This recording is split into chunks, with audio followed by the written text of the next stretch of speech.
हिंदी चीनी भाई भाई के प्यार से लेके कम्युनिस्ट पार्टी के साथ हुए करार तक इतनी गहरे संदेह के बादल हैं कांग्रेस पार्टी के ऊपर और उनकी गतिविधियां। और फिर चाहे ऐसे संस्थानों को समर्थन, जिसमें न्यूज क्लिक जैसे संगठन, जिनके बारे में अमेरिका में भी रिपोर्ट आई कि शंघाई टू शिकागो, वहां से चाइनीज कम्युनिस्ट पार्टी से उनको सपोर्ट मिल रहा था, फंड मिल रहा था और भारत के विरुद्ध प्रचार करने के लिए, और उसके ऊपर जब कार्रवाई हुई थी तो इन्होंने उनका समर्थन किया था।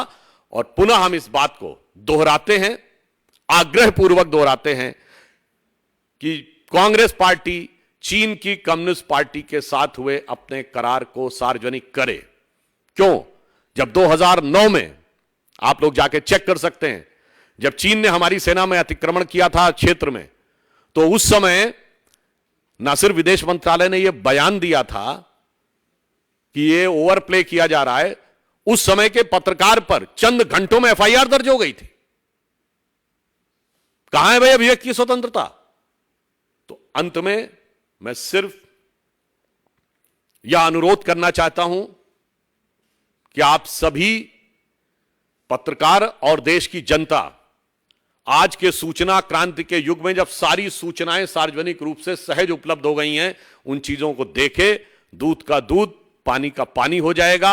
और कांग्रेस पार्टी की जो ये फितरत है, जो परोक्ष रूप से निरंतर हमेशा विपक्ष में रहते हुए देश को कमजोर करने की जुगत में लगे रहते हैं, मैं याद दिलाना चाहता हूं 4 उदाहरण आपको।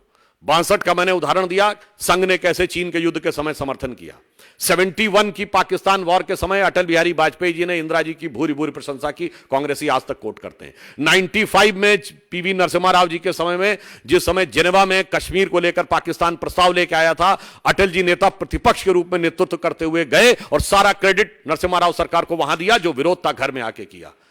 2010 में जब पाकिस्तान के प्रधानमंत्री नवाज शरीफ ने तत्कालीन हमारे प्रधानमंत्री डॉक्टर मनमोहन सिंह के लिए आपत्तिजनक व्यक्तिगत हमला किया था, तब मुख्यमंत्री के रूप में मोदी जी ने कहा था, कौन होता है पाकिस्तान का प्रधानमंत्री 125 करोड़ के भारतीयों के प्रतिनिधि के ऊपर ऐसी बात कहने वाला। हमारे ये 4 उदाहरण हैं जनाब।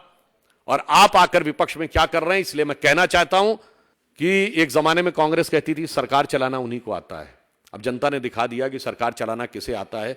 पर मैं कहना चाहता हूं, विपक्ष के रूप में गंभीर भूमिका निभाना उन्हें नहीं आता है। हम लंबे समय तक विपक्ष में रहे हैं, जिम्मेदार गंभीर विपक्ष की भूमिका निभाई है और कम से कम राष्ट्रीय मुद्दों के ऊपर उनको भारतीय जनता पार्टी से सीखने का प्रयास करना चाहिए और इस प्रकार की अनर्गल बातें कहने से बचना चाहिए।